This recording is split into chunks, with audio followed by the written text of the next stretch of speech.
sakuna ay maaaring gawa ng tao or pwede rin itong nature. Ang tanong sa atin ay, handa ba tayo pag dumating ito? Yan ang pag-uusapan natin sa umagang ito at syempre, makakasama natin ang supervising psychologist na si Ms. Maria Gila Villagonzalo. Hello! Yes, hello po. Good morning. Good morning Mami sa'yo. Mabel. Kamusta? Okay naman po. Okay na okay. Okay na okay. O nga eh, lively Yes. and positive. Yes. Ito pag-usapan na natin ito kasi napapanahon ito eh. Oo, disaster preparedness, di ba? Yung mga ganyan, pag Yes. dumating ang sakuna, anong dapat gawin. Pero pag-usapan natin, ano ba talaga itong disaster preparedness na talagang ginagawa niyo? Oo. So, yun nga tama nga, no, napapanahon talaga itong disaster preparedness. Usually kasi pag tag-ulan, lagi yung natatakel. Although hindi lang naman kasi pag tag-ulan ito talaga dapat itakel, ano? Pero yun nga, pag sinabi natin kasing disaster preparedness, ito yung ating paggawa ng mga hakbang para pag dumating itong mga sakuna, malilesen natin kahit papaano yung impact nila. Okay? Kasi nga, di ba, pag andyan, hindi mo kasi alam kung kailan darating. Totoo, Kaya kailangan oo. talaga ready Yes, tayo. oo, dapat Tapos sa mga ready. mommies, dapat alam nila. At yung mga anak din, dapat na ihahanda. Dapat Yun ang nihahanda importante. lahat. Yung buong pamilya dapat naghahanda. Eto yun, ano ba yung mga dapat na gawin o mga importanteng gawing preparasyon pag dumating ito? Oo, no. Syempre, unang-una na yung mga physical na paghahanda. When you say physical, alam ba natin kung nasan yung evacuation centers, 'di ba? Nakikinig ba tayo ng balita? Alam ba natin kung ano yung mga sakuna na darating sa atin ngayong araw na to? Usually bagyo, 'di ba? Oo, yun kasi at least merong kasi may alam preparation natin kagad, talaga. Oo. nakapag-prepare tayo. Yes, oo. Ano ba yung mga meron sa bahay natin na pwede natin gamitin in case na dumating itong mga sakuna na ito? So, dapat alam natin yon. Mas maganda din minsan kung sa family merong mga tasking, ano? So, alam nila, bawat miyembro ng pamilya alam kung ano yung gagawin kapag may mga nangyaring sakuna. Dapat doon pa lang sa family na orient na. Yes, oo, na-orient na sila.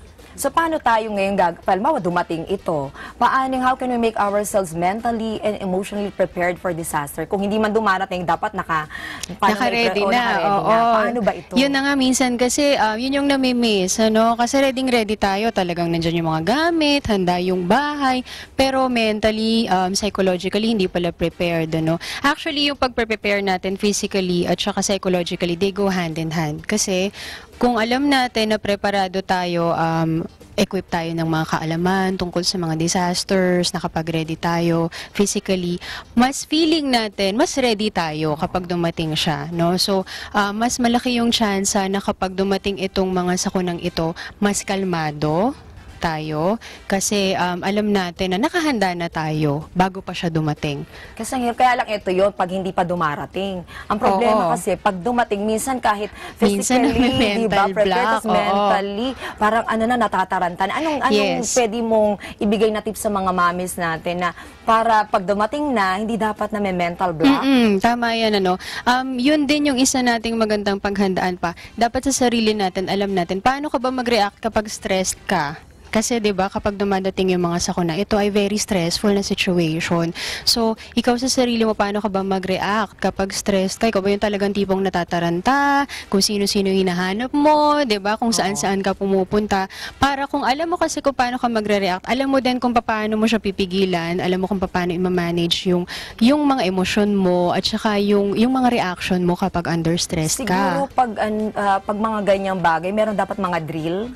Oo, maganda yung mga ganun. Actually, ginagawa na din yun, di ba, sa school? Oo, sa school may yes, drill. minsan sa families. Kaya lang kasi, kung abutan ka naman di sa school, diba, ang mga anak natin, ikaw na mami, di ba, inabutan mag-aalala ka sa anak mo. Ikaw naman, nasa bahay, di ba? Kailangan may drill ka rin eh. Oo, dapat din, ano, hindi lang siya yung, kasi madali yung sabihin, ano, na drill, ganyan, tapos sabihin, ganito. Pag nandyan na, saan lugar, saan ako pupunta. Yes, oo. Pero yun na nga, no, kung nakapaghanda tayo physically way before dun sa mga sakuna, kahit papaano, tumataas yung chance natin na mas magawa natin yung tama kapag dumating na talaga yung impact, yes, diba? Oo, yung impact na yun. Para mas maiwasan na siya. At syempre, kung ready ka nga naman, at least dito ka pupunta, hindi doon. At kung lilindol naman, alam mo na maituturo mo sa anak mo na dito dapat pumunta sa place na ito, wag ka dito. Yes, oo. So, paano naman sa mga anak? Paano na ngayon dapat ihanda ng mga mommies ang kanilang mga anak kung darating na ito? Oo, yung mga bata. Lalo na kapag mga bata. Kasi, yun, mas kailangan natin silang alagaan talaga, no? Depende rin sa edad, but usually kapag mga, let's say, mga grade schoolers na, pwede na rin natin kasi silang isama sa preparations, okay? So, pwede na rin silang may mga task, no? O sige, kapag ganito yung mangyayari, ito yung gagawin mo, no? Ikaw yung magdadala ng ganito, ikaw magdadala ng ganyan. So, pwede na sila sa mga ganon.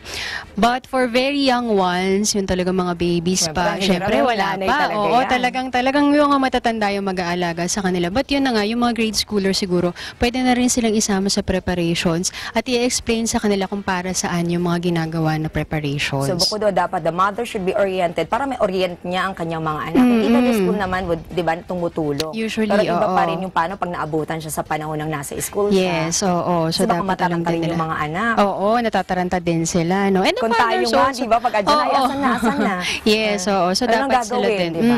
Pero yun nga din yung kailangan medyo aware din tayong matatanda kasi yung mga bata, minsan nagre-react din yan. Depende sa reaction din ng O dahil pag matatanda. tayong nataranta, automatic. Matataranta din oo. sila, lalo na yung mga anak natin. Ano? So, hanggat kaya natin maging kalmado, so gawin natin para din sa mga bata. Para kahit pa paano, hindi din sila matatakot. Ayun. Baka meron ka pang gustong ibigay sa mga mommies natin na nanonood ngayon, iba pang tips or karagdagan? So, napaka-importante, hindi lang sa mga mommies, actually, kahit sa mga daddy, sa mga guardians, i-equip natin yung sarili natin ng mga kaalaman. Kasi yun talaga yung pinaka-preparation natin. So, ano ba yung mga kailangan nating malaman about disasters, about mga tragedies, para malalaman natin paano sila paghahandaan. Kasi minsan, depende rin yan sa lugar natin, di ba?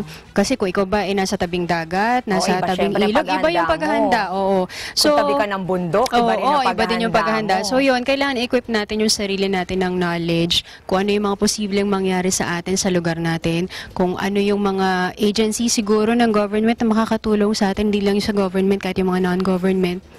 And then, kung ano yung mga posibleng magawa din natin sa pamamahay natin, ano yung mga meron tayo, para kahit papaano matutulungan din natin yung mga anak natin sa paghahanda. Siguro importante pa yung survivor's kit, diba? Yung Yes, nakabag, oo, yung lagi bag yung yan, dapat sinasabi. meron kang May pagkain, may tubig, may damit, yes.